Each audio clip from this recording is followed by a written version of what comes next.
Hello, everyone. I'm Augie Napoli, President and CEO of the United Way of Greater Cleveland. I'm Danielle Sitnor, President of the Cleveland branch of the NAACP. Together, we are honored to present to the community this series of community conversations on the Cleveland Consent Decree. Each session will focus on an area of the consent decree and police reform through a conversation among experts and community leaders to provide insight and to re-engage the community. The objective of these conversations is to provide a forum to raise awareness and increase community engagement on the consent decree and how it affects members of our community. United Way's mission is being a voice for those in need. We know that there are so many underlying aspects of poverty which are hard to see and equally hard to discuss and solve. And certainly systemic racism is a main contributor to generational poverty that has afflicted our community for far too long. Not one organization can solve inequity, and I am humbled to be only a small part of a group of esteemed community leaders from whom you will have the privilege to hear in this series. For 108 years, the Cleveland branch of the NAACP has worked to improve the political, educational, social, and economic status of minority groups, to eliminate racial prejudice, and to keep the public aware of the adverse effects of racial discrimination, and to take lawful action to secure its elimination. This community conversation and the monthly topics we will address related to the Cleveland Consent Decree are right in line with the work our organization has addressed and championed every day for over a century right here in Cleveland. Through this series, you will hear about the current status of the Cleveland Consent Decree and the future of policing in the city. And as the name of this event suggests, this is a two-way dialogue, and we want to hear from you tonight and every month in this series as we tackle these various topics. I'd like to thank Cuyahoga Community College and Rockwell Automation for sponsoring and making this series possible. I would also like to thank the City Club of Cleveland for partnering with us in hosting the series of events, and WOVU for simulcasting this evening's discussion live on 95.9 FM. We'd also like to thank all of our community partners.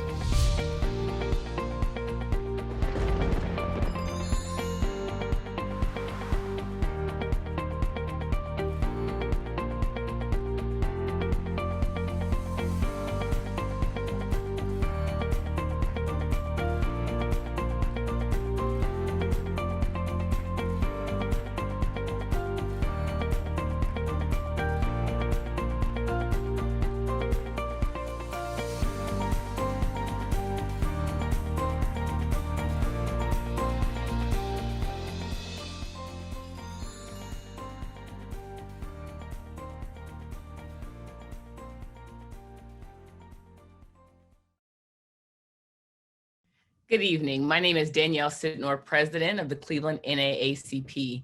Welcome again to our community conversation. Tonight's topic is bias-free policing and racial profiling. The consent decree mandated that the Cleveland Division of Police integrate bias-free policing principles into its policies and procedures. The objective is to deliver police services equitably, respectfully, and free of unlawful bias, and in a way that promotes broad community engagement and confidence in the Cleveland Division of Police, and without discrimination based on race, ethnicity, national origin, religion, gender, disability, age, sexual orientation, or gender identity. Tonight's conversation will review what has been done to accomplish this objective and what work still remains to build trust within the community. Tonight's moderator is Russ Mitchell. Russ is the managing editor of the Evening News and lead anchor of the 6 p.m. and 11 p.m. newscast for WKYC. He is the former anchor of the CBS Evening News weekend editions and the early show on Saturday, and national correspondent for CBS News Sunday Morning, the CBS Evening News, and the early show. So he is well prepared to lead us through this conversation this evening. I am honored to introduce tonight's conversation moderator, Russ Mitchell. Danielle, thank you so much for that introduction. Really do appreciate it. And once again, thanks to you and to the Greater Cleveland chapter of the United Way for asking me to be the moderator this evening. Also want to thank the City Club of Cleveland for hosting this series of events. And once again, as Augie mentioned, WOVU for simulcasting this evening's discussion live on 95.9 FM. Also, WKYC Channel 3, where I am right now, in Studio B, and WOIO Channel 19, also streaming the discussion live in their respective websites. Those would be WKYC.com and Cleveland19.com. Let me kind of set up how things are going to go tonight. I'm going to ask questions for about an hour, then we'll open it up to you at home, you who want to ask questions. There's going to be a public question and answer segment. That's going to begin approximately at 7 o'clock tonight, and those questions will be shared with the panel. You can start asking those general questions at any time during this evening's program, and we will make every attempt to get all those questions answered. I'm sure there are a lot of them. You see it right there on your screen. You can text your questions to 216-307-5632. Once again, 216-307-5632. We'll repeat that number as the evening goes on. And right now, I'd like to introduce our panel of experts in no particular order. We are joined by Rick DeChant. Rick is the executive director of the Cleveland Police Foundation. He has more than 40 years of experience in crisis management, public affairs, and military affairs. Ayesha Hardaway is an associate professor of law at Case Western University School of Law.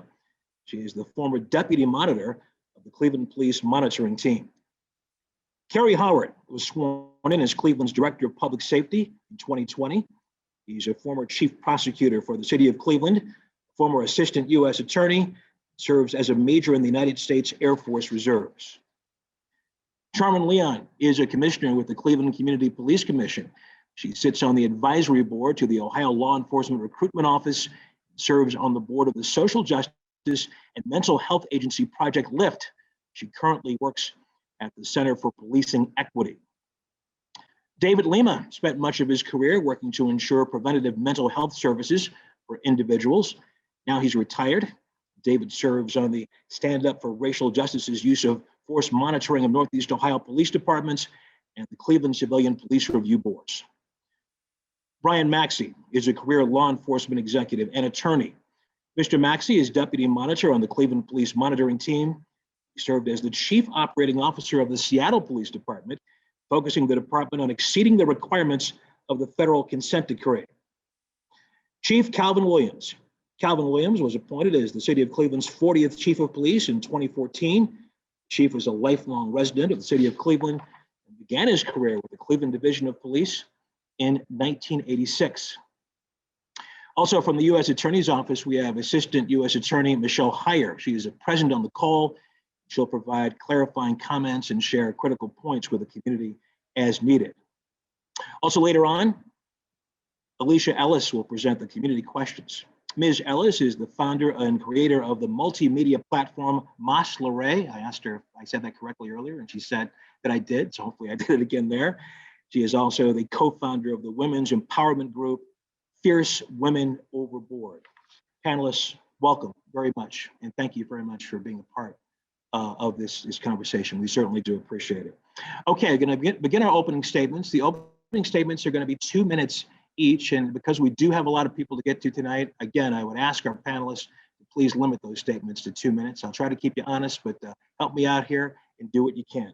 Again, in no particular order. The first opening statement, Brian Maxey. Good evening, sir. Good evening, and thank you very much for having me here tonight. I appreciate it. You know, the perspective that I'm trying to bring tonight really is the mandates of the consent decree in Cleveland, what it requires, what's been done to date, and where we have to go. The consent decree, actually, when you look at bias-free policing and racial profiling, which is the topic tonight, it only has 10 paragraphs on it out of about 462 paragraphs in the entire document. It's the section on bias-free policing is about 1.5 pages, and it has very clear mandates regarding policy, training, and then tracking and data collection associated with that as a discrete task. However, the consent decree integrates the philosophies and the mandates of bias-free policing into every aspect of the consent decree itself. So you'll find it in use of force, you'll find it in stops and detentions, you'll find it in community engagement, you'll find it with the district policing committees. Every aspect of the consent decree incorporates that as a theme. So while the enumerated paragraphs are relatively short, the mandate of the consent decree around that topic is actually very expansive. And to date, we have the division has created its bias-free policing policy. They've trained to it. We're in the process of assessing the current 2021 training plan around bias-free policing and around the data collection in several discrete areas, especially stops and detentions. So, the topic in many ways is too large to go paragraph by paragraph through the consent decree, but I really look forward to the conversation and discussing how that critical theme really permeates everything we're trying to do. Thank you. Mr. Maxey, thank you very much. Ayesha Hardaway, your 2 minutes for your opening statement. Good evening, Professor. Oh, good evening. Thank you so much. I actually don't have an opening statement. What I'd like to say is thank you to the United Way and the NAACP for allowing me to participate or inviting me to participate in this community conversation. As many of you know, working in the area of police reform has been near and dear to my heart for the last 6 years here in the city of Cleveland. And I am grateful to the United Way and the NAACP for making sure that the community is a part of the conversations and the work that's being done in this space. So I appreciate the opportunity. Thank you. David Lima, your 2 minutes. Good evening, sir. Yeah, so can you hear me? Yes, we can. We can hear you loud and clear. Hello? David, can you hear us? Great. Well, I apologize. Yeah, I apologize for being on the phone and audio only, but First Energy decided to cut our power here in Mentor. So if you'll bear with me, I do have an opening statement, and I want to thank the United Way and the NAACP for sponsoring these conversations. The achievement of bias-free policing requires police officers to have an awareness of their biases, both explicit and implicit. Awareness allows officers to make judgments and choose behaviors that are rational and appropriate to the situation in which they find themselves. Awareness allows for control, and repetitive awareness allows for change. Conversely, lack of awareness can lead to poor judgment, poor choices of behavior, and in some instances, tragic outcomes. We all have biases, some helpful and some harmful. We learn these from our families, our communities, and some are self-generated based on our experiences. Implicit bias is bias in judgment and behavior that results from subtle cognitive processes, attitudes, beliefs, stereotypes that operate at a level below conscious awareness and without intentional control. Implicit biases are automatically activated when in the mere presence of a person or object about which the bias exists. It is important that we recognize that biases among humans are ubiquitous and play a significant role in everyday life, including the lives of police officers. Thank you. David Lima, thank you. Charmin Leon, your opening statement. Good evening. Good evening, and thank you for having me. I'm glad that this conversation is being had for the community so that they are made aware of about the work that has been done, the work that is yet to be done. When I'm asked to participate in these things, I often think, how can I be useful? I show up to be useful, either by providing information, being responsive, or something that folks can be actionable, give actionable ideas behind. I'm so proud that bias is being acknowledged here. you know, Dave Lima did a great job in explaining that. I was one of the initial facilitators of the procedural justice, implicit bias, and legitimacy training at CDP. And one of the things that the procedural justice training talks about are the 4 pillars, which are fairness, giving folks a voice, being impartial, and then being transparent about what you're doing. And I believe that these conversations work right into that of being transparent in what we're doing. And we still have a ways to go, but this is a good exercise in providing that information for our community so that they know what they can expect from their police department. Thank you. Charmin, thank you. Next up, Chief Calvin Williams. Chief, good evening to you. Good evening, Russ. Thank you. I want to thank our sponsors, United Way and the NAACP, for having us. I'll be real brief. As Mr. Maxey stated, the Division of Police has what's called a bias-free policy, the General Police Order, and it governs the conduct of our officers as it relates to biases and how we police our community. And I'll just real quickly read that policy statement from our General Police Order. The Cleveland Division of Police is committed to providing services and enforcing laws in a professional, non-discriminatory, fair, and equitable manner based on mutual trust and respect for Cleveland's diverse communities. Bias-based policing is strictly prohibited. Bias-based policing degrades the public's confidence in the division and is detrimental to the effective law enforcement because it fosters distrust in the community and undermines the division's ability to enforce laws. Brian put it real well, Mr. Maxey. We're in the process now of integrating that philosophy and that basically that policy and that mission throughout everything we do here in the Cleveland Division of Police. We have a lot of work to do, but we started training our officers back in 2019, and now every officer yearly gets trained in our bias-free policy. As that policy evolves, as different things come along, and we want to make sure that our officers are always made aware, as I think Mr. Lima said, that we all have biases. And as a police officer, you have to make sure that those biases don't affect the way you deliver constitutional policing to our citizens. Thank you. Chief, thank you. I'm going to stay in that room and go to the gentleman who I believe is on your right, Carrie Howard. Good evening to you. Your opening statement, please. Thank you. I also want to thank the NAACP and the United Way for these valuable discussions. It's important for us to bring these to the forefront of the community so they can become familiar with us as we do our good works throughout the community. I think that sometimes people often forget that when we hire police officers, right, we hire them from the community. We put out job postings, we attract people to apply, and like the military, our police departments, divisions of police across the country, are microcosms of society.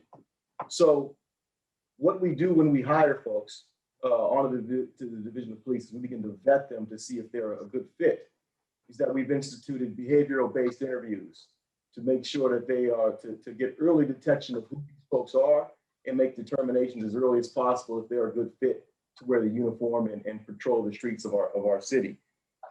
We also do a psychological assessment. That psychological assessment digs deeper into those candidates for the Division of Police to make sure they're a good fit.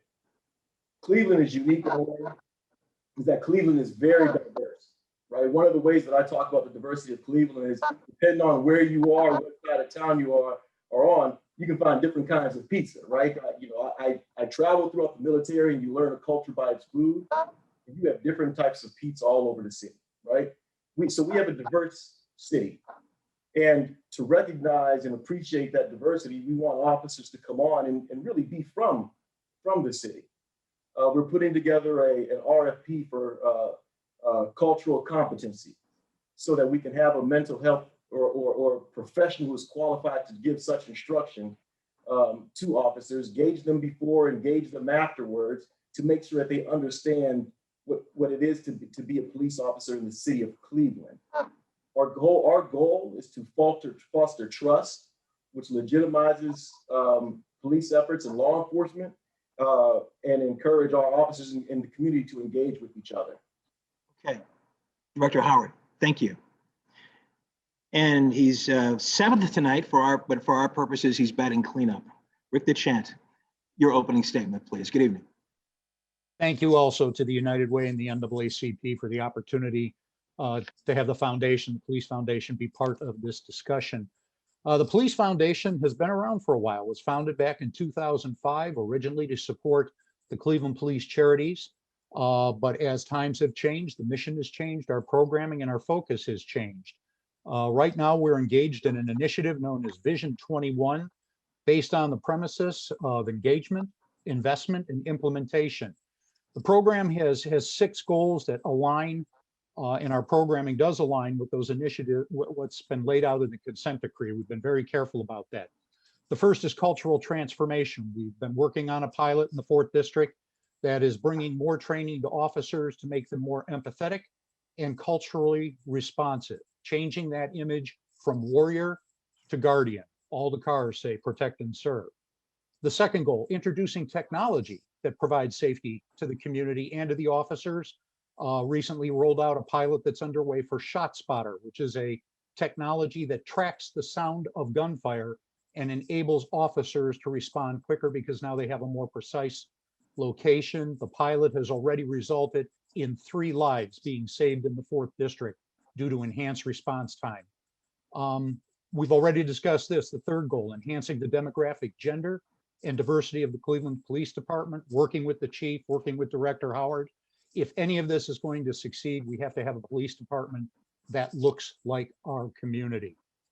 The fourth, expanding opportunities for interaction between police officers and citizens through more community policing events that we can sponsor. Next week, we're going to be doing our Fishing with Cops. We already have almost 50 inner-city youth coming out to spend the day fishing with Cleveland police officers who are off duty. Increasing the capacity of the Cleveland Police Charities, such as the Mounted Unit, the Pipes and Drums, the Police Athletic, to better support community policing efforts. And finally, the sixth goal that has already been addressed here too, support for the welfare and the mental health of Cleveland police officers and their families. Anyone who puts on that blue uniform to serve, we know their families also go through some of the same stressors. So under our Vision 21 initiative, that's where we're moving ahead. All right. Thank you so much, sir. Thank you. Appreciate it. It is now time for the question and answer portion of the evening. And I'm going to give the number again for folks at home to send in their questions. We're going to get your questions in about 40 minutes. That number rather is, you can text your questions to 216-307-5632, 206-307-5632. Going to begin the questions tonight with a topic that has been in the news of late. This is to Professor Ayesha Hardaway. I believe it's been since the last session that we had a month ago that you resigned from the monitoring team. And in your resignation letter, I should say, you said that Hassan Aden, the monitor, threatened to remove you in your role as a deputy monitor following an interview you gave. This after the verdict in the Derek Chauvin murder trial. You also said in that letter that Aden gave you only 2 options. You would either need to restrict your role to only community-related matters, or you would have to be removed from the team entirely, and you resigned. Since then, Hassan Aden has said that he has heard from the community, and he has invited you back to join the monitoring team. So I have to ask you tonight, since this is in the news, are you coming back to the team? Are you thinking about it, or is it still a hard no? So thank you, Russ, for the question. And as much as I know it's a topic that's at the top of everyone's mind, I really don't like being the subject of news stories. So I will quickly answer your question by saying that I am still in the process of contemplating, as I mentioned to Mr. Aden and Judge Solomon Oliver last week. This week I am on vacation, but am here on this Zoom meeting, on this community conversation, because I was already obligated to do so before I went on vacation. And once I return from vacation, I will be sure to give both the community who has been so supportive throughout the last month a response to the invitation to return. So you're on vacation now. Do you have a timetable as to when you'll make that decision? I'll be back from vacation at the end of the week. Okay, stay tuned, as we say here at Channel 3. Thank you very much for answering that. Let's talk about tonight's topic, bias-free policing and racial profiling. How are we doing? Are things better now than they were, say, 6 years ago when the consent decree became about? Chief Williams, I'm going to begin with you. Are we better off or are we worse off than we were 6 years ago when it comes to these issues? Thanks, Mr. Mitchell. Of course, my answer is we're better off than we were 6 years ago. Again, as I stated in my opening, we have a long way to go. A lot of progress has been made, but still there's a lot of work to do. I gauge it by our citizen complaints out there, which have been down the last 4 or 5 years. I also gauge it by our Office of Professional Standards actually has a category that relates to bias complaints. And usually that category is well below 10 complaints a year for police officers. I think last year was 2. So I gauge it by those numbers. I gauge it by folks I run into at Walmart, down in Steelyard, when I'm out shopping, that come up to me and tell me kind of how we're doing. They're going to say, hey, Chief, your guys did this or that, and I have an issue with it. Or they say, Chief, you guys are doing a great job. And I can tell you honestly that when I get those comments out in public, more than 90% of those comments are positive as far as our divisional members' job that they do for our community out there. David Lima, I'm going to ask you the same question. Better off or worse off than we were 6 years ago? I'm sorry, Russ, is that for the director? That was for David Lima. David, are you there? I am. Yes, I am. Thank you so much. Well, it's hard for me to say whether we're better off now than before, but I do know that implicit biases do exist and are responsible for officers' behaviors. And we know this, well, for example, a police officer, when questioned about why there's a disparity in the number of Black and brown individuals pulled over for traffic violations, the officer responded, because we're looking for warrants and we're looking for felonies. So we know that these biases exist, and oftentimes we find them in some tragic outcomes when Black men, for example, are disproportionately killed as a result of interactions with a police officer. Because we know that 60% of the population in this country believe that Black men are more dangerous, more aggressive, and present more of a danger. And so as a result of those implicit biases, anxiety levels increase, and even to the point of fear. And when those emotions are present, it oftentimes results in behaviors that lead to a tragic outcome. So whether we're better off. Let me do this. Let me ask the panel. Thank you, sir. Let me kind of throw the ball around. Is there anybody out there on the panel who thinks that we are worse off or we haven't made a lot of progress in the last 6 years? That's a good sign. That's a good sign. No one thinks so. So let me ask Rick DeChant, what do you think about this in general? still work to be done without question, as a number of the panelists have already said. And that's why two of the initiatives we're engaged in are really focused on the cultural transformation, that bringing the word empathy into training, cultural responsiveness into training. We have seen through some of the pilots, and the chief can comment on this as well. I'm very proud of the younger officers who have come onto the force. I think some of this relates to age of officers. Older officers, it was a different time in policing. The middle group of officers who've been on the force 10 to 12 years, that's where I see adjustments being made. There's a better understanding of, yeah, we've got to adjust. But in the dealings we've had at the foundation, especially with the younger officers, rookies to those on the force 5 to 6 years, Cleveland can be proud. We've got some outstanding young officers, to use the cliche. They get it. They know what it means in dealing with the community, that they're focused on success. Let's build those relationships. So is there work to be done? Yes, but I think there's forward progress as well. Director Howard, when it comes to achieving that goal of bias-free policing and racial profiling, what's the biggest challenge that a city faces, that a police department faces?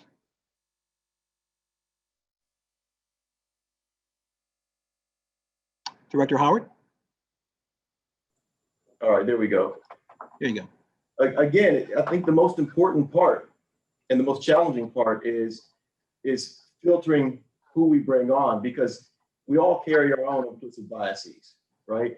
So when we are hiring into the Division of Police, it's being able to catch what is too problematic up front, and then changing the values and the biases that people bring with them once we hire them.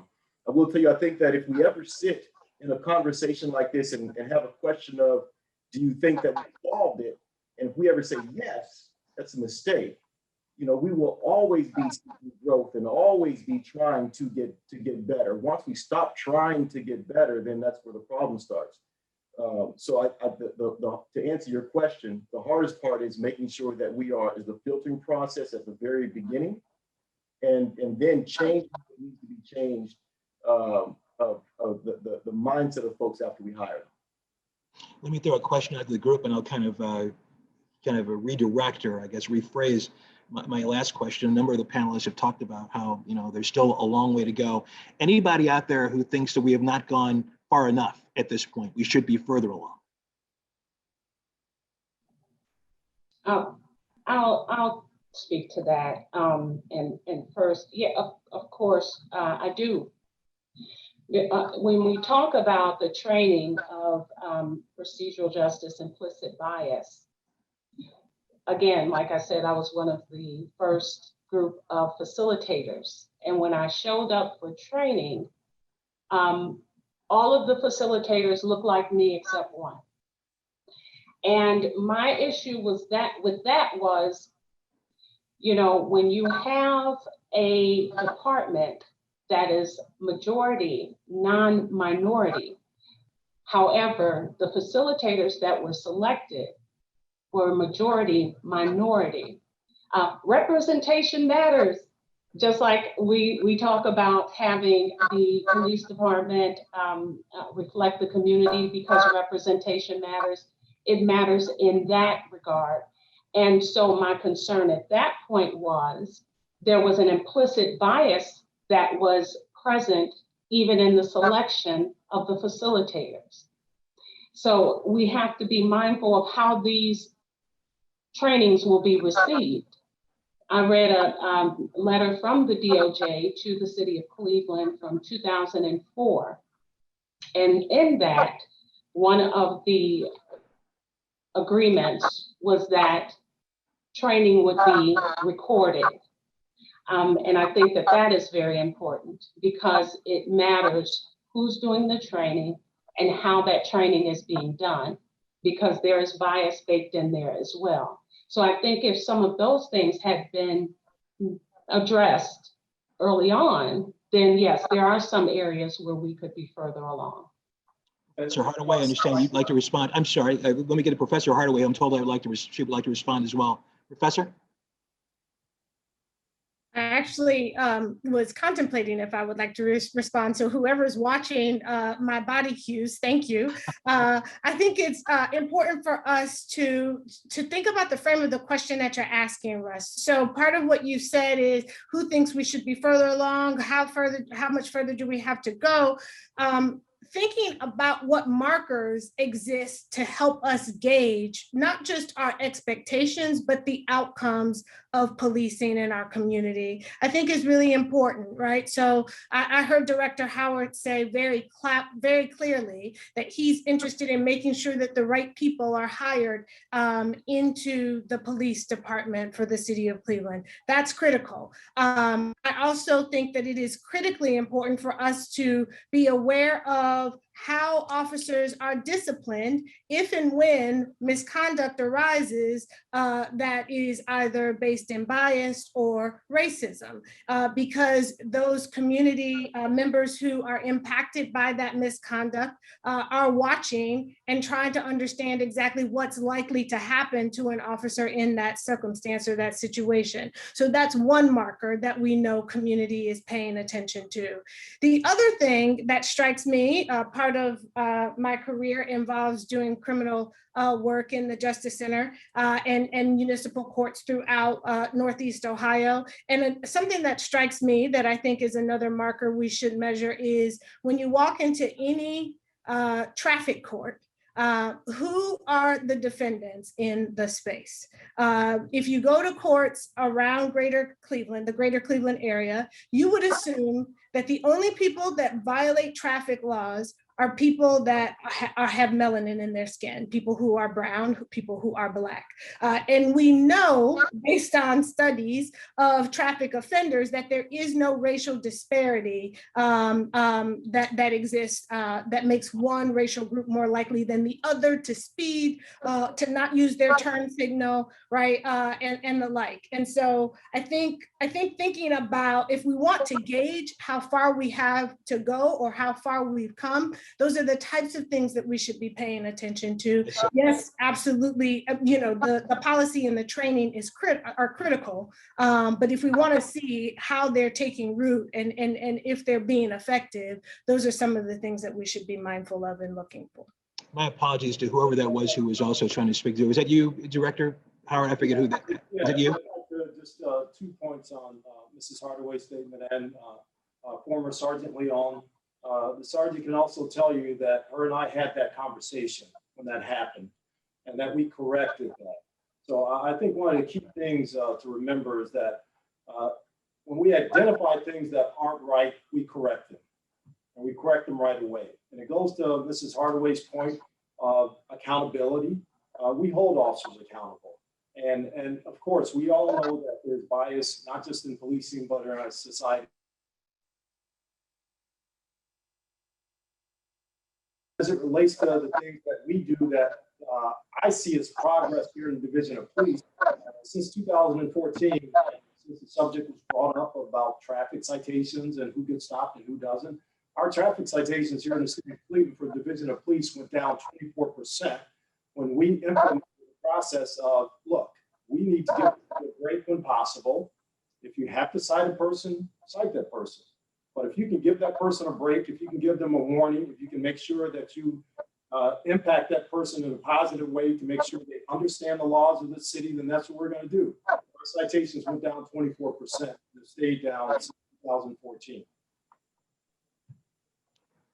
Brian Maxey, let me pose this question to you as a member of the monitoring team. When it comes to results, what's been the biggest success and the biggest disappointment of the monitoring team so far?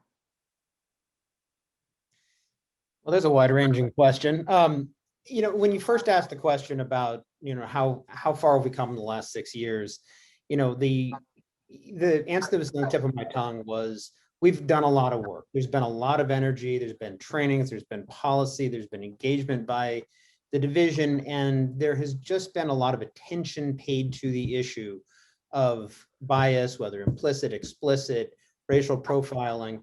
So all that energy, I have to hope, will impact the culture and the mindset at CDP.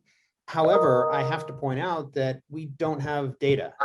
As you talk about outcome and outcome measures and what, how do we measure success? Even the Department of Justice investigation into CDP, if you read it and you do a search for the word bias, you will find a lot of allegations around bias, defending officers being very pro-police.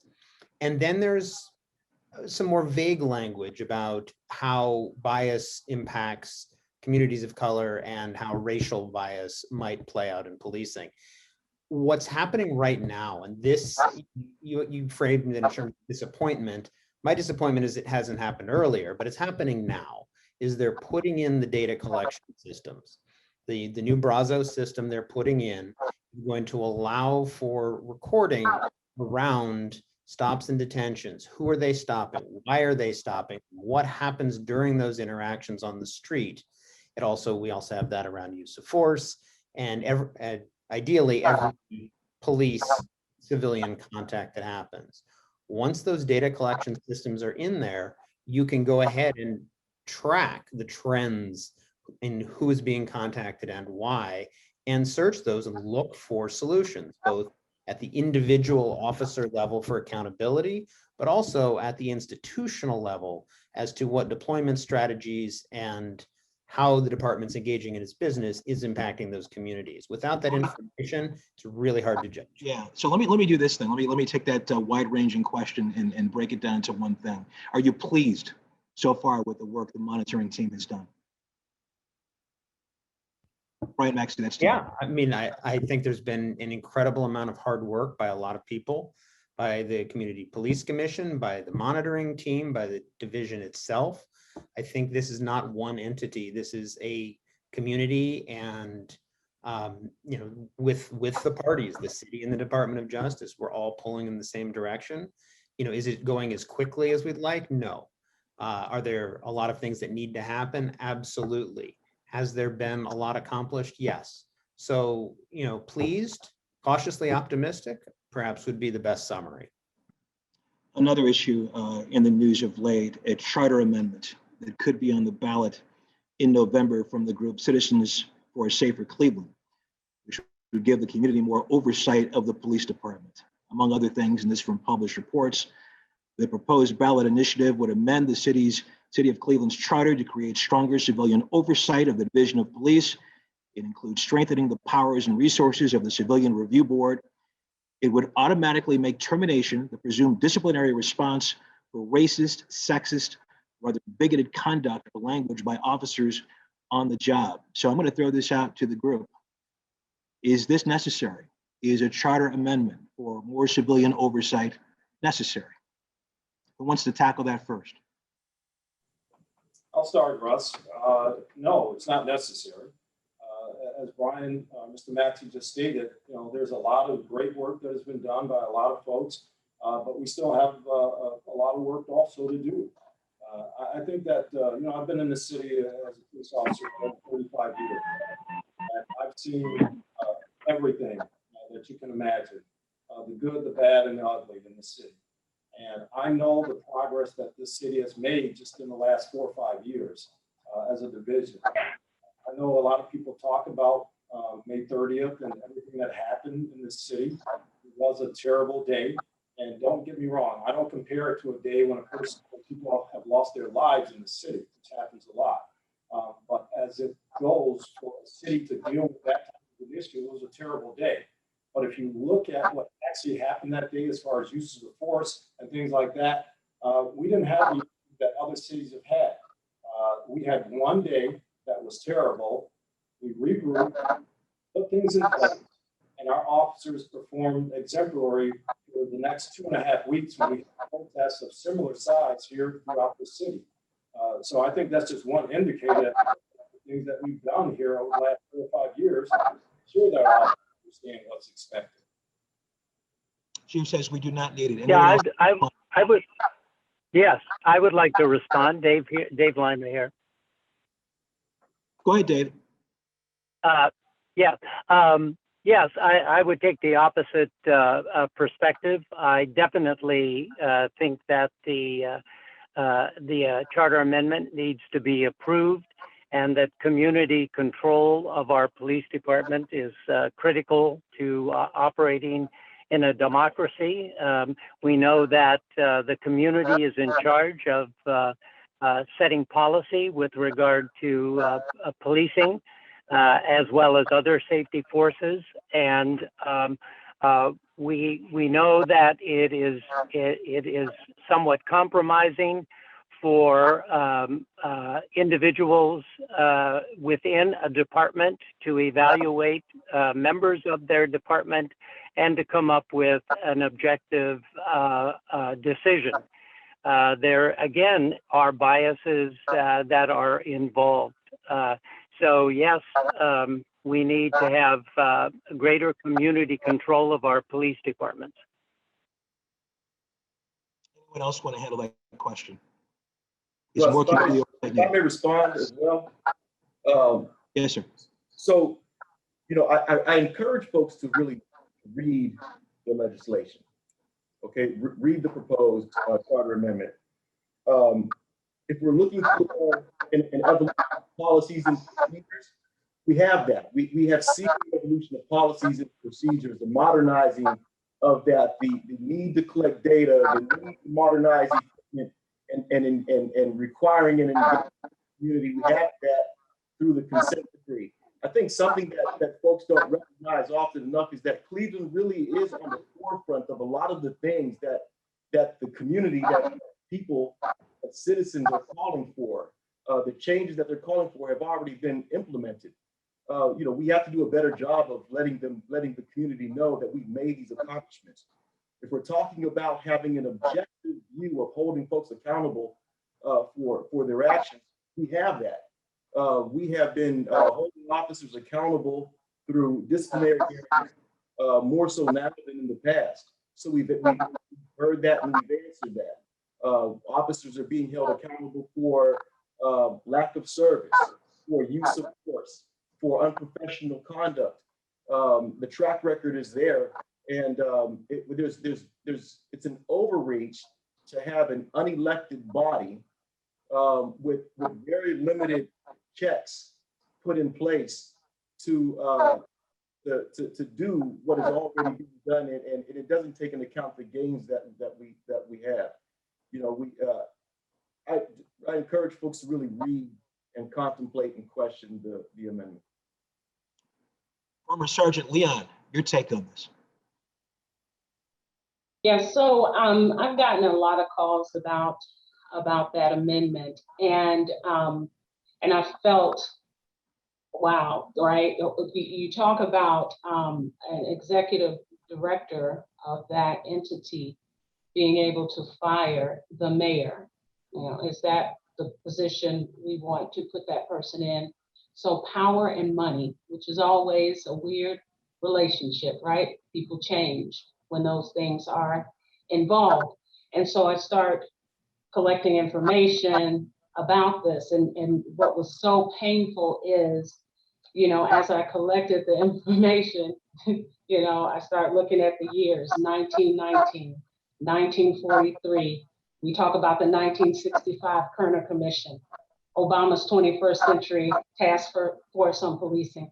We have expected the elected officials to get this right. It was hard for me to find a good argument about it when we tried this route.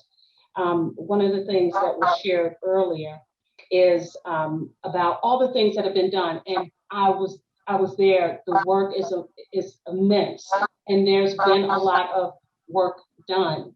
But when we talk about our things better, and we talk about all the things we've done, does the community most affected by disparate policing feel it? Because we can say, yes, the policies have been changed, yes, the training has been updated, and those things. Do they feel it? Are we counting the right things? Anybody that knows me knows, Chief, that's my guy. That's my guy. When we talked about the bias, and Chief spoke to the complaints and only less than 10%, it's how are you counting things? Is that the real measure of whether or not bias has reduced in this city?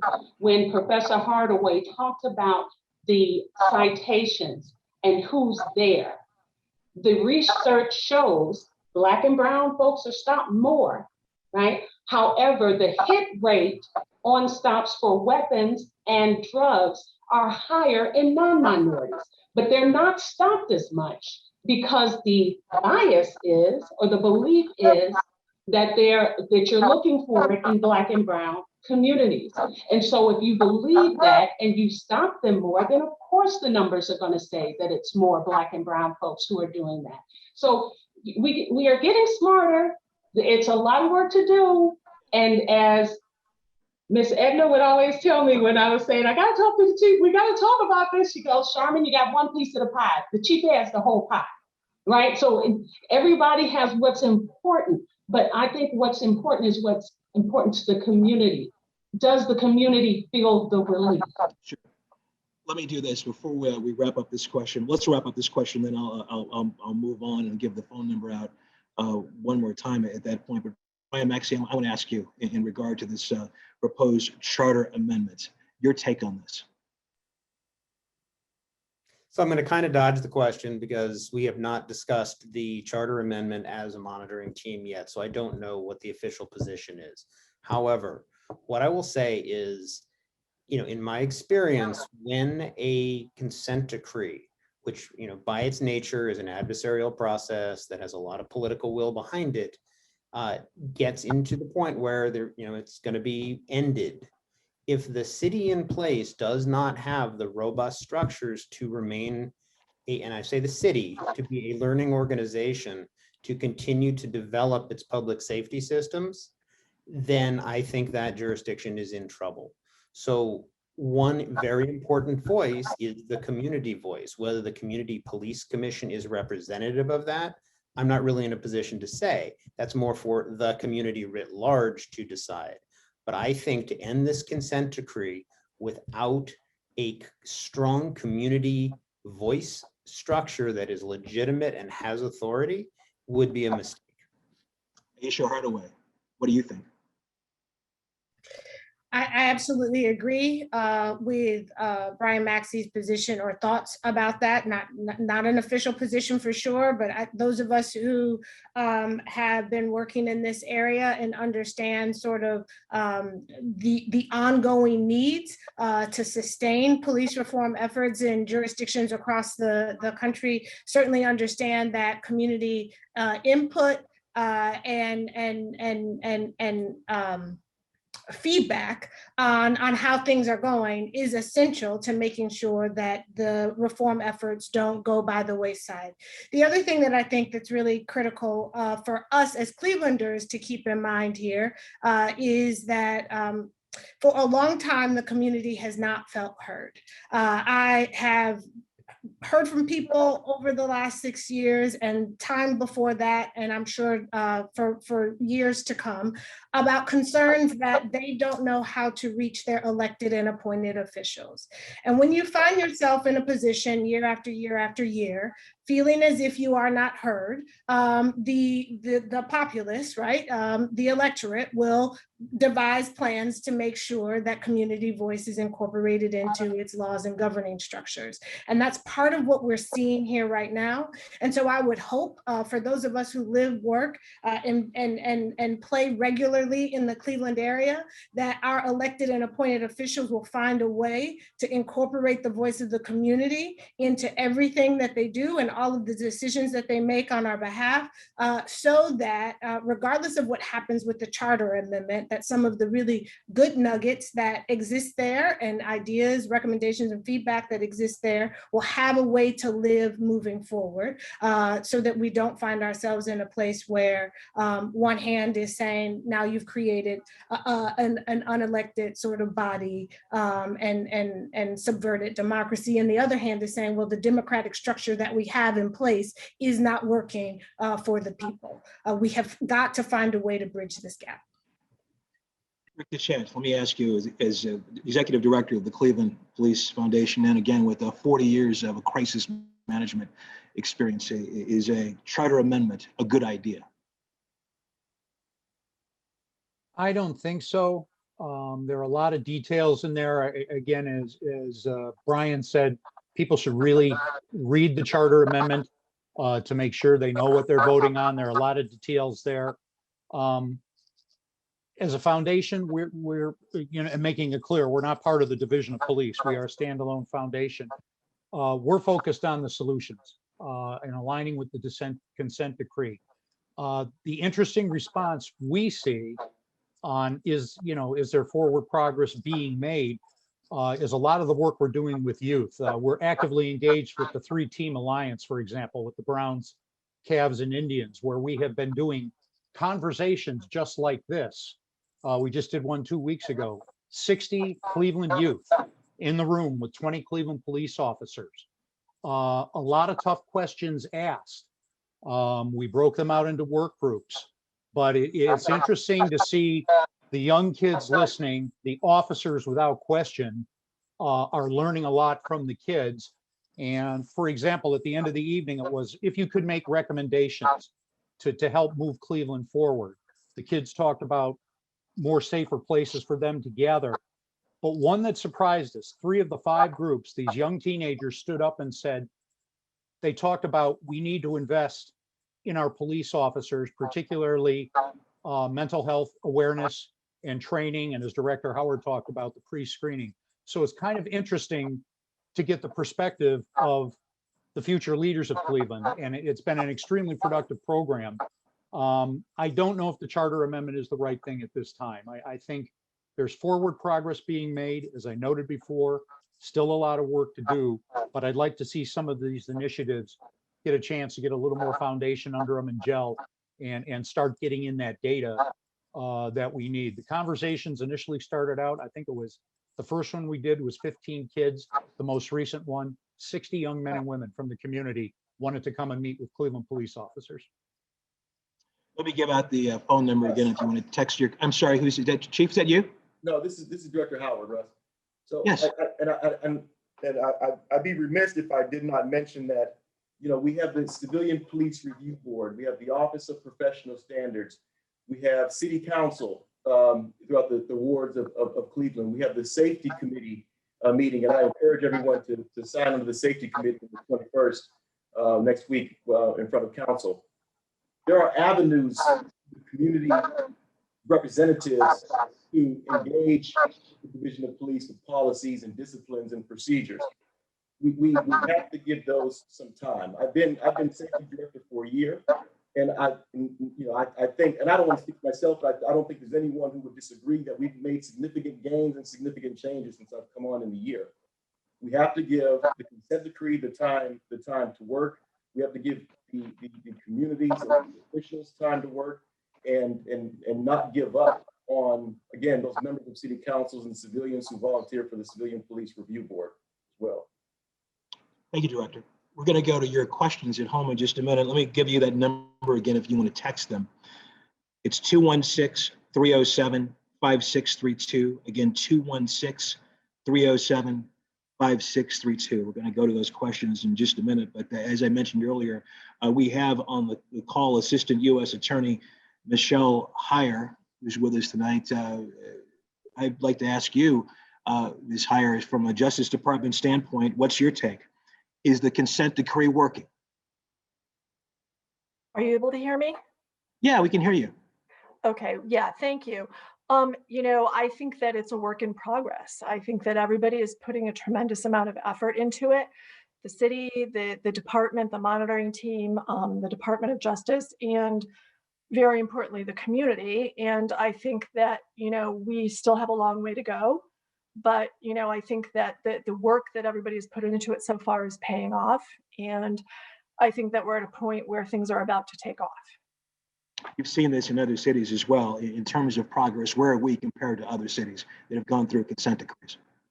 Every city is very different. The challenges that give rise to a consent decree are very different from city to city. The challenges that the city faces in implementing the consent decree are very different. So it's hard to make that kind of a comparison. I think that, Cleveland is unique, just as all cities are. I think there are a lot of resource issues that we face that have affected the division's ability to, to do what they may have liked to do, for example, in terms of, we talked about data collection. But I think everybody is working hard, and, you really need to look at Cleveland in isolation, and, we are moving forward. Tyre, thank you very much. We now want to go to your questions. As I mentioned earlier, Ayesha Ellis is going to present those. She's the founder and creator of the multimedia platform Mas Luray. Ayesha, you're on. Thank you so much, Russ. And the conversation is very empowering. We have a lot of great community questions, and I'm happy to kind of co-lead this. One question is, we talked a lot about the different initiatives happening across the city around this work. How are we measuring success with these initiatives, and are there success metrics shared publicly? All right, Maxey, you kind of touched on that. There's no data yet, but you want to handle that? Sure. Thus far, the division has been doing data analysis on the metrics that they have, and those are being published more publicly. In fact, if you go to the division's website, it has been recently overhauled such that the policies and the reports and the internal systems of critical self-analysis that they have online are actually being presented far more publicly, which is a really, really big improvement. And as the department continues to gather data, we hope to continue to work with the division to figure out new and innovative ways to present that information publicly, because it is the public's information. And it's the best way to, that sort of transparency is the best way to show good faith and allow for public accountability. And Chief Williams, let me kind of take that question in the next step. Any hard evidence that this is working? Russ, I think Brian answered the question. I don't think we have actual hard data on bias and bias-free policing type activities. We just started about a week and a half ago with what we call a stop form that's going to collect a lot of that data. And it goes to the point of Mrs. Hardaway when it talks about that form is going to enable us to actually take a quantitative and qualitative look at the folks we stop and why we stop them, be it a pedestrian stop or a traffic stop. And then we'll really be able to dig through that data and actually answer that question based on a qualitative and quantitative analysis of real numbers. We're in that process now. All I can do, Russ, is go back to some statements I made earlier. When I talk to folks out there, when I see, my phone goes off 24 hours a day, 7 days a week on the things that happen out here in the city. And I judge it by what we're actually doing out there for the people in the city and how the people actually react to what we're doing when they see me, when they see other officers and things like that. Ayesha, next question. Thank you. What does trained on bias-free policing policies mean practically, and what does that training look like?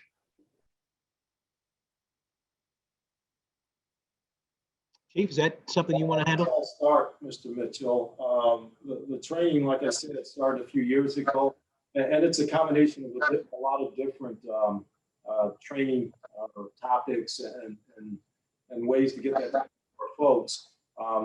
We basically go over the order itself and actually make sure that officers understand what the order actually means in real life, in real terms. We actually have scenarios where we have officers that act out scenarios and have officers respond to those scenarios. And those scenarios are designed to basically bring bias in an officer in that particular setting. And then we have a review period after that where we kind of talk about, this is what the officer did, this is what he said, these were the mannerisms of that officer when they related to that person in that situation. And we talk through those things. Probably the best part of the training is to get people to identify that, you may not know it,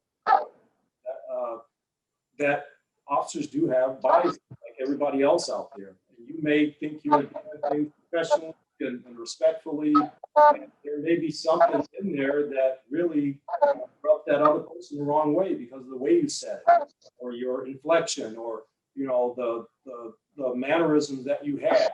We have officers sometimes have a habit of kind of putting their elbow or their hand on their gun when they're standing talking to people.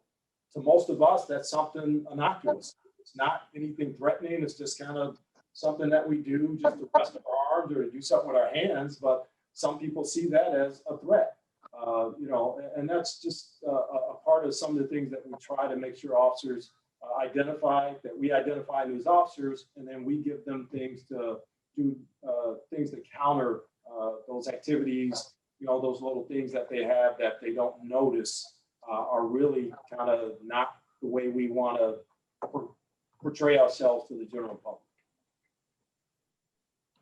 Can I follow up on that? Sure, Mr. Lima, and pardon me for mispronouncing your name earlier tonight. Mr. Lima, go right ahead. Yeah, Lima or Lima, it's okay. Either way is fine with me. Okay. Yeah, following up on the training, I think it's extremely important that the training be done by experts and that have training relegated to officers within the department who have previously attended a training. So that is a critical part that I think needs to be adhered to. And the other thing is that the training needs to be repetitive. One of the things that we know about implicit biases is that it's not just enough to be aware of what your implicit biases are, but to confront those biases repetitively over and over and over again until the awareness becomes really embedded in one's belief system. So that I think is important components to the training. Chief, any response to that? I know I didn't explain it all. I just tried to give you a real overview, and maybe some of the monitoring team can jump in on this. Although the training is actually delivered by Cleveland Police training staff, that training has been vetted. There is a community process that involved that training, and there are experts that weighed in on that training, subject matter experts and folks actually in that field that weighed in on what that training would actually look like and how that training is delivered. Alicia, let's move on. Next question, please. Thank you. And I believe this is a follow-up question to that question. So maybe Chief Williams could be the best to answer this. In the discussion of the bias training, with those components, is there integration into the de-escalation training, or is that a separate process?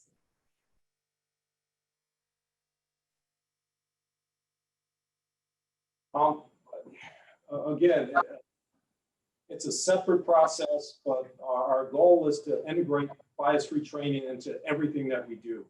And again, we have a way to go in actually doing that, but we do time to time based on what the actual those scenarios are. So some of those scenarios will involve force type incidents or potential force types incidents where officers have to really react and kind of get those biases out of there to be able to de-escalate that situation.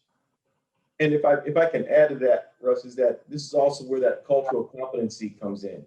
Understanding cultural differences that you're dealing with, understanding your own microaggressions, so that you can bring that training into those situations that need de-escalation. Alicia, next question. Thank you. There's obviously crime in all communities, but a question here is, how do we justify over-policing in communities of color and low-income communities? Chief, I think that's for you.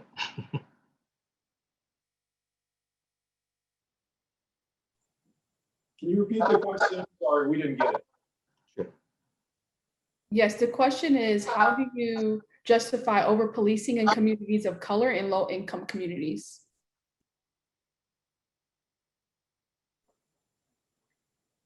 I don't think there's a justification. I actually don't think we do that. I think we police where there's a need. We police where there's calls for service. And you know, sometimes those calls for service come more in those communities. Sometimes they don't. You know, if you remember back about 2-3 months ago, we had a rash of carjackings on the far west side in communities predominantly Asian communities.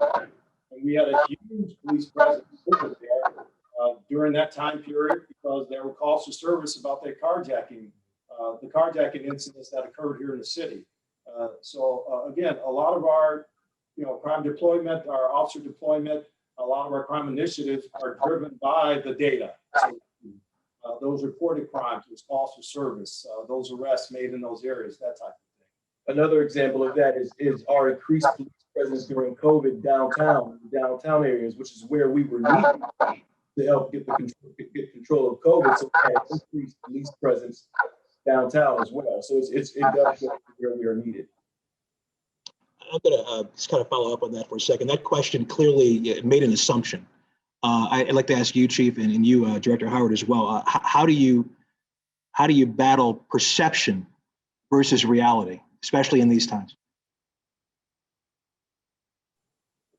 Russ, from my perspective, we try to battle it with facts. We're talking about exactly what's happening, as opposed to what people think is happening. And it's tough because sometimes, people's perceptions become their reality. And unless you really constantly put the facts out there, then, that perception does take over how that person feels about what's happening in their community. And then there's the engaging with the community. I mean, we have a violent crime detail that goes out and we go out in deployment based on communication with the community and communication with members of City Council to find out where we are needed most on the days of exceptional detail work. So it's letting the community know that we are we're coming into the community, we're coming here to help. And I think that once we develop that communication and that trust, then let's lead the battle, that perception. Ayesha, next question, please. Thank you. Obviously, there's still data to come on this. I just wanted to kind of get some observations here in the sense of the body cameras. What have impact been on body cameras, making officers more conscious or on their biased behavior in their treatment of suspects or interactions with the public as regards to the bias? Chief, have officers changed? I believe this question is essentially, have officers changed their behavior because of body cameras? Russ, I would say yes. Again, we all have biases, and not only have officers changed their behavior, but also the general public has changed theirs changed their behavior when they know that they're being filmed by officers on body-worn camera. It really cuts both ways. But we instituted that program back towards the end of 2014. At that time, one of the largest police agencies in the country that went full-fledged with body-worn cameras to all their frontline officers because we knew behaviors. That was one of the key selling points that companies at that time had out there. And we've seen that it does change behavior. Ayesha? This is a comment that forms into a question, so I just want to make sure I provide the full context. And this question is directed to Chief Williams. Ms. Hardaway is right about the reason for community interest in the charter amendment. The chief has made the statement before about just one terrible day is disheartening and perpetuates the problem. Please ask Chief Williams how continuing to minimize police violence on a day when CDP could have decisively demonstrated to the community that culture has changed and lessons have been learned gets us any closer to gaining community trust and ending the consent decree. I don't know if I completely understand the question or the statement, but I stand by the one terrible day with the, I also threw in there, days that in the city where people lose their lives. Of course, that's a worse day than we had on May 30th. But again, with that said, that was one terrible day here in the city, as opposed to weeks and weeks of that same type of activity all around this country.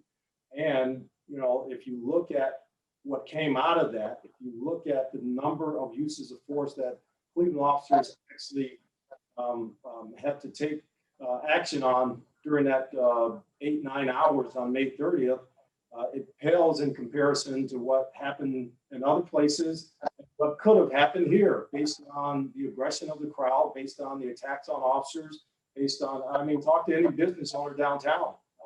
about May 30th. So that's why I say there was one bad day where our officers didn't perform exactly the way I would have liked them for those 8 or 9 hours, 10 hours. But again, they regrouped.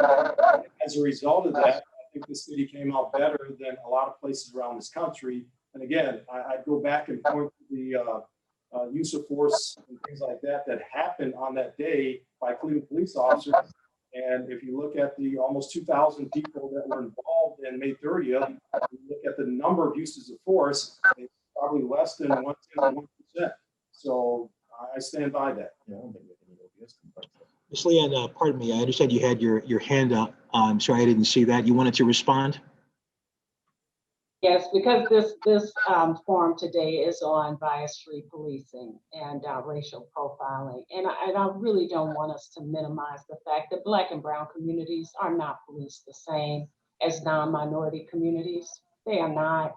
And just us saying that, working towards it being different, absolutely, that's happening. However, Black communities are still, and when folks say over-policed and burdensome policing, we're talking about, I'll give a perfect example. Well, I don't want to violate anyone's anonymity, but, and I've been getting a lot of calls lately about tickets people have been getting. Someone was stopped for rolling a stop sign. Before it was over, they were handcuffed in the back of the car, and their car was being, in the back of his own car, and their car was being searched. You don't have that ongoing level of patrolling that's happening in other communities. You don't. But again, we don't just have to talk about it anecdotally. We can look at the numbers. Look at the number of stops and what the stops are for in every single different ward, in every single different neighborhood. Let's go there, because that's the number and that's the data, and that's how you tell that. So, you know,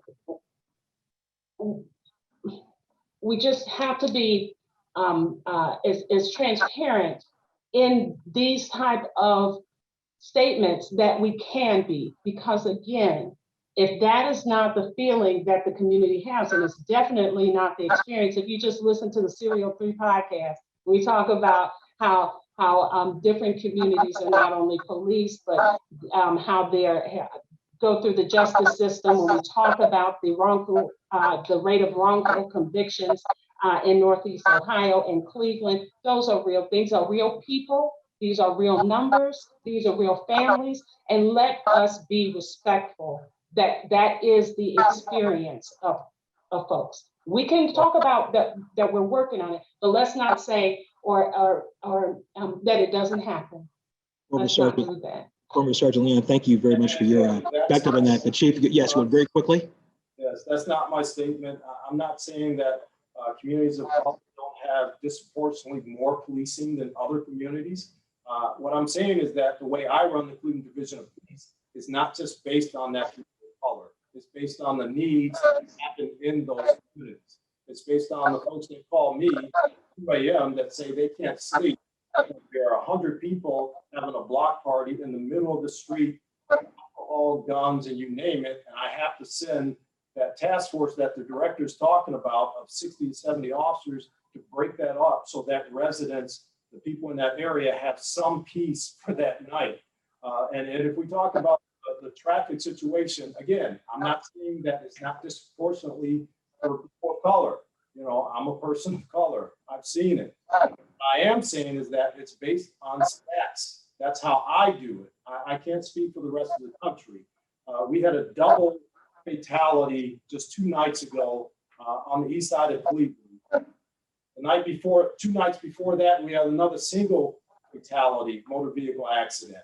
And I can go on and on and on. I can tell you disproportionately, those fatal accidents happen in communities of color. I can tell you that. I can show these stats on that.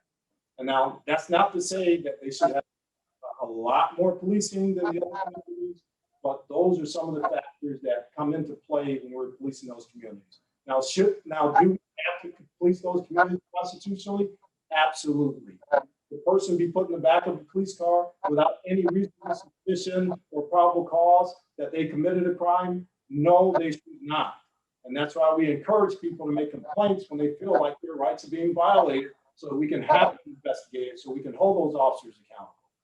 And Russ, just briefly hearing that, is that when those situations that Charmin Leon described happen, we need to call OPS. We need them to report that so that they can be investigated and held accountable. And the OPS number is 216-664-2944. So when someone is feeling like they've been handled incorrectly, the rights have been violated, call so that we can handle it and create that culture, continue to create that culture. We have a lesson. Yeah, go ahead, please. Just let me, because I didn't say it was you, Chief, and I understand that what you're saying is that when you are made aware of those things, or that those are not acceptable, and I get that. So, and I worked in OPS, and that's what I tell folks when they call. We can't address it, and we don't have a record of it if you don't file the complaint. The bigger issue comes when folks say they're not going to do anything, and I know that's not the answer, and I get it. The other part is we can't discount people's experience, and I'm not saying you condone it or it's okay or that's not.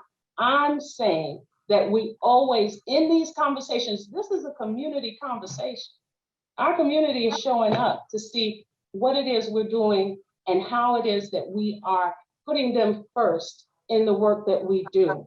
So that's all I was saying. I'm not attacking anyone. I just want to acknowledge that you said it yourself, there's miles to go. We have got about 5 minutes left. I want to get one more quick question in. Ayesha, go ahead. Thank you. I know there have been some assumptions and even observations made about the lack of youth engagement in these type of conversations. And I also heard Richard mention one initiative that he was working towards. Is any of the other panelists want to chime in on the additional opportunities for youth to be engaged in these type of conversations and work across the board? Anyone want to tackle that? Any ways for youth to get involved in this? Well, we have, with the commission, begun the Leaders of Tomorrow, although we were corrected not too long ago by a young adult that says they're not the leaders of tomorrow, they're the leaders of today. I stand corrected. And also, as far as training is concerned, now, one thing Cleveland has adopted is the engagement with youth and young adults, because we know that young people are still, their brain is still developing, right? And so just the training for officers around engagement and interactions with youth is huge. And so you also have the Leaders of Tomorrow group that will be increasing the participation of young folks at the district policing committee meetings, the commanders meetings on a monthly basis. Ayesha, I'm sorry, we have time for one quick, but I want to wrap things up in a minute. You got one more quick question? I was wondering if anyone else on the panel had something to add around the youth engagement piece. So to add, the Cleveland Division has the Youth Explorers program as well. Something that folks will start hearing more about is our partnership with the Cleveland Metropolitan School District, and a cadet program is going to be coming online. Some discussions surrounding that. We also encourage the youth to engage in their safety, their district community meetings with the district commanders as well, so their voices can be heard there too. Rick, very quickly, if people want to get in touch with you, Rick DeChant, and find out more about the program you were talking about, how do they do that? They can go to the website, clevelandpolicefoundation.org. That's all strung together, or call us at 216-536-6776. Great, thank you very much. You know, there's been a lot of talk tonight. We've heard phrases like a long way to go, cautiously optimistic, things are moving along. We have a changing of the guard coming up in Cleveland in obviously less than a year. We'll have a new mayor. next January. And I have to ask, and we've only got a couple minutes left, is anyone concerned that with a change of administration, a new cast of characters in several spots, that the work of the consent decree will slow down, that there will be, the momentum will end because you have new folks coming in? Is that an issue anyone is concerned about?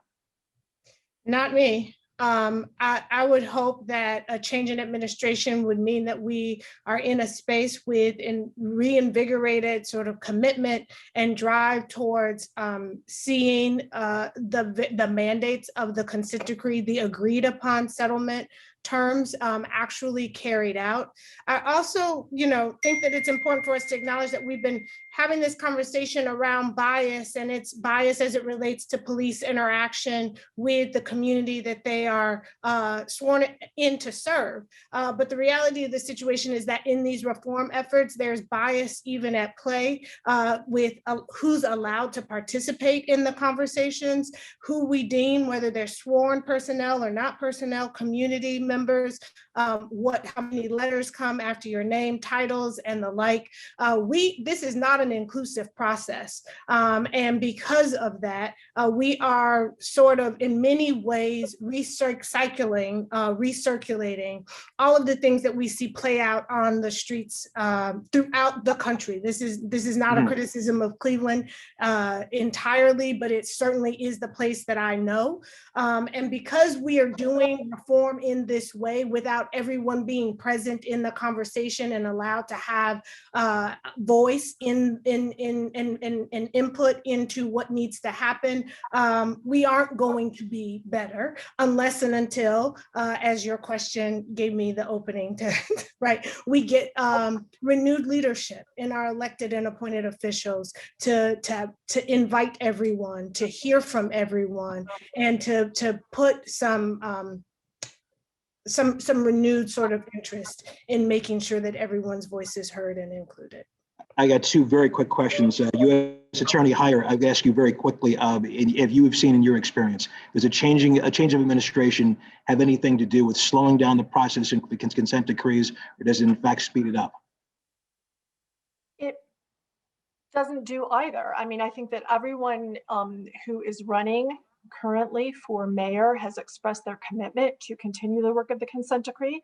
I know that the city and the monitoring team and certainly the Department of Justice are fully committed to seeing this through to its completion. So I don't anticipate that there will be much change. Chief, I got 30 seconds. Was that you who wanted to get in there? Yes, Russ, that was me. Yes, sir. I'd have to agree with Michelle that I don't think this process is going to be slowed by any of the candidates that are currently in the running for mayor. I actually think the foundations that we've laid here over the last 6 years or so, are really there to stay. And the mayor said it in the beginning, over 6 years ago. This consent decree and the process that it puts us through and what we do want to be in the DNA of the police, decades to come. And that's what we're working towards. So I don't think a new mayor new administration is going to change that. And Chief, do you plan on staying on as chief in the new administration? We'll see, Russ. We'll see. See, I knew that wouldn't take 30 seconds. I knew you would say that really quickly, but I appreciate your candor there, as always. Thank you. I want to thank all the panelists for being part of this very important discussion. Also want to thank once again the NAACP and the United Way for asking me to be the moderator of this. It's been an honor and a pleasure, and I've learned a lot. At this time, I'd like to turn the event over to Helen Forbes Fields, Executive Vice President, General Counsel of United Way of Greater Cleveland, to provide closing remarks. Helen? Thank you, Russ, and thank you for guiding us through such a robust discussion regarding bias-free policing.